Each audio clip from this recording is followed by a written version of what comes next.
Quiero hacer un comentario que parece muy técnico, es muy técnico, pero acá ustedes invierten en Argentina, bonos, acciones, no pueden negar la realidad macroeconómica y política y las decisiones políticas económicas que tome un gobierno. Lamentablemente el mercado argentino es relativamente pequeño y una decisión política te puede cambiar completamente el flujo de dinero o el cambio hacia una dirección en tendencia que tenga el mercado. Entonces, no es menor, al menos saber, no digo tal vez entender con la profundidad que un especialista tiene como Fernando, pero sí entender un poco lo básico para ver qué es lo que puede venir. Si Argentina no logra recuperar reservas, por ejemplo, o no logra acumular reservas, o no logra acceder al mercado internacional, vas a tener complicaciones. Y en primer lugar, el golpe es a los bonos soberanos. Si vos tenés bonos soberanos, deberías tener esa noción para por lo menos tomar alguna decisión o estar alerta. Después, obviamente, esto es un efecto dominó y puede llegar a golpear a las acciones de panel líder, de panel general, de todo lo que es Argentina. Entonces, sé que suena bastante técnico lo del IPC, lo de reservas, lo de emisión y demás, pero está innegablemente atado al mercado argentino. Así que por eso siempre es relevante saber estas informaciones, más allá de, obviamente, acciones en particulares, bonos y demás. Obviamente hablando de Argentina, ¿no? Porque después tenemos todo lo que es internacional, que está totalmente ajeno a esto. Nosotros no le movemos la aguja al SP 500 No, no le tenemos miedo, eso ya claro. quedó más que claro que no le tenemos miedo a analizar absolutamente nada. Y si querés, para bajar un poquito a tierra lo que comentaba Fernando de la inflación y de lo que fuimos viendo, acá tengo el gráfico del INDEC, donde comentábamos un poquito la inflación de 2025, que cerró en 31,5 en todo el año, el dato más bajo de los últimos 8 años. Y fíjate cómo vamos a hacerle un poquito de análisis técnico que a Ramiro no le gusta Está que le bien, hagamos análisis técnico para, a la para inflación. llevarle un poquito la contra. Está bien, claro.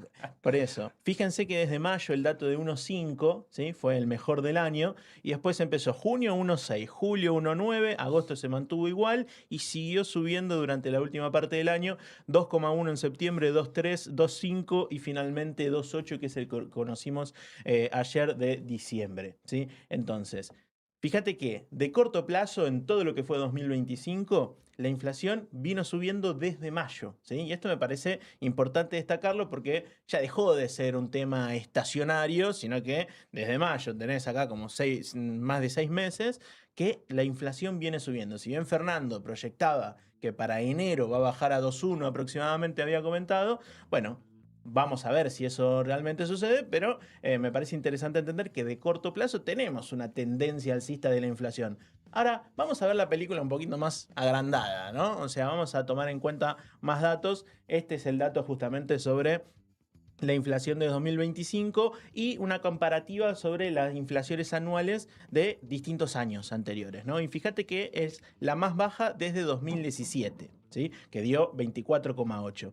Y en 2017, fíjate que comenzó a hacer esta ola, ¿no? Que podemos observar dentro del gráfico, donde justamente vemos impulsos y retrocesos, propio del análisis técnico, ¿sí? Fíjate que hay un impulso de 2017, 2018, 2019 que hace un pico, hace un retroceso en 2020, ¿sí? Con un nivel de actividad completamente bajo, el producto de la pandemia, y de ahí empieza la escalada tremenda. Podemos hablar de una última onda, onda 3, ¿no? De Elliot, donde justamente llega a 211,4 en 2023. Y ahí, bueno, el derrumbe total. Con lo cual podríamos entender que agrandando un poquito más de 2023 a 2025, con una lupa mucho más alta o más grande, tenemos una inflación en tendencia bajista. Entonces, si bien 2025 desde mayo al dato de diciembre está alcista, ¿sí? O viene subiendo, bueno, podemos encontrar que desde 2023 que mantiene una tendencia bajista el IPC, ¿no? Y esto es importante para todos, no solamente para los bonos SER, no solamente para los soberanos, sino también para toda la actividad económica y el mercado local. Sí, te complemento con otro enfoque que es un poco el macroeconómico, ¿no? O sea, ¿qué explicó esa suba de inflación y qué explica esta baja actual? Es un poco, obviamente, pensemos un poco el programa económico de Milei como con un par de patas, ¿no? La pata fiscal,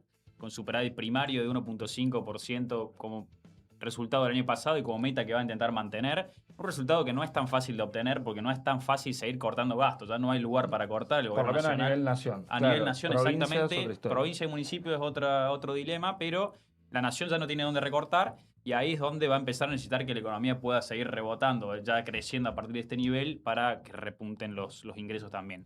Y eso hace que obviamente con una corrección de precios relativos que te empuja la inflación para arriba, es lo que charlábamos recién y recién preguntaban en el chat el tema de el cambio de la metodología. Eso impacta en el margen, ahora un poco menos, porque los servicios van a pesar más, los alimentos van a pesar menos y los servicios son los que están más atrasados, ¿no? Sí. O sea, luz, gas, agua. Recordemos que tuvimos un gobierno pasado donde, bueno, los subsidios crecieron mucho y muy fuerte. Y eso hay que corregirlo tarde o temprano. Entonces, parte de la normalización de la economía argentina y parte de lo que hace que la inflación pueda bajar más, digamos, no solo más, sino que sea perdurable en el tiempo, es que los precios relativos estén más ordenados. Porque al fin y al cabo, cuando cambian los precios relativos, el IPC se ve afectado y termina subiendo nuevamente. Pero para redondear un poco lo que dijo Fernando, yo lo dividiría en dos.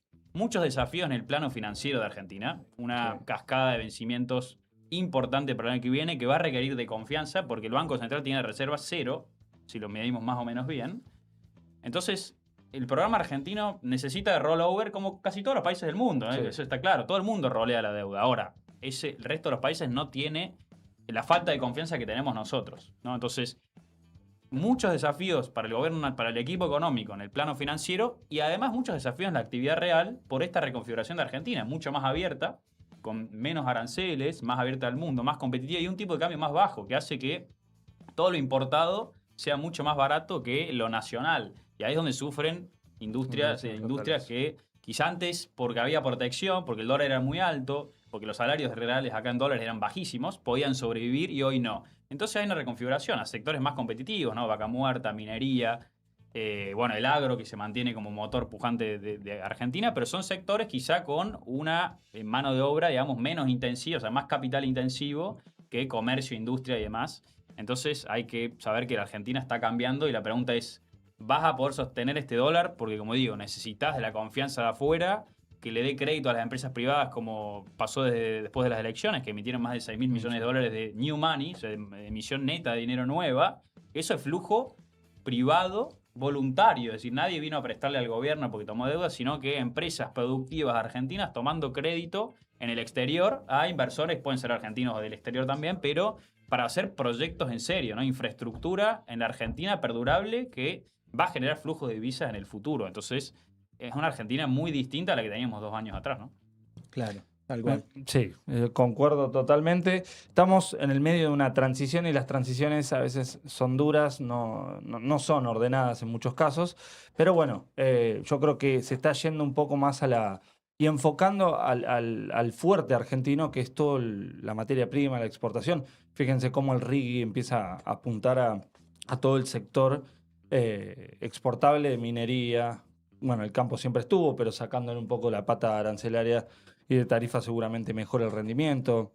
Minería, gas, petróleo. Bueno, hay muchos sectores que Argentina nunca explotó, nunca pudo impulsar fuertemente y ahora en esta transición se está viendo que están enfocándose en esos sectores particularmente y obviamente con una apertura del mercado de importaciones y demás. Bueno, algunos sectores sí tal vez tengan un desafío un poquito más complejo para el 2026 y si sigue en 2027. Pero bueno, la verdad que excelente. A mí me encantó escucharlo a Fernando. Siempre es increíble escuchar a alguien con tanta información.